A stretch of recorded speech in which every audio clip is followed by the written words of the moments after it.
The clashes between anti-government protesters and security forces in Guinea's capital surround a contentious referendum which could allow the president to extend his grip on power.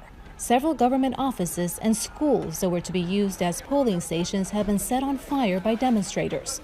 Election material was destroyed and ballots burned to prevent people from voting.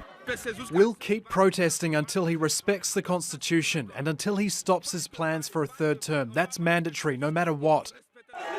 President Alpha Condé has been in power since 2010. The referendum will decide whether the 82-year-old can extend his presidency, potentially for another 12 years.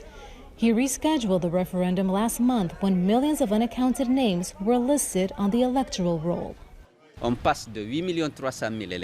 list dropped from more than 8 million voters to 7.7 million, and now to 5 million. No one knows what methods were used or how this was done. There was no participation from the opposition or from any credible international institution. Now, unease over the potential spread of the new coronavirus has caused further unrest. But both the government and its opponents have mostly ignored calls to cancel mass gatherings. So far, we only know 2 cases of the virus, so this does not pose a threat to the elections.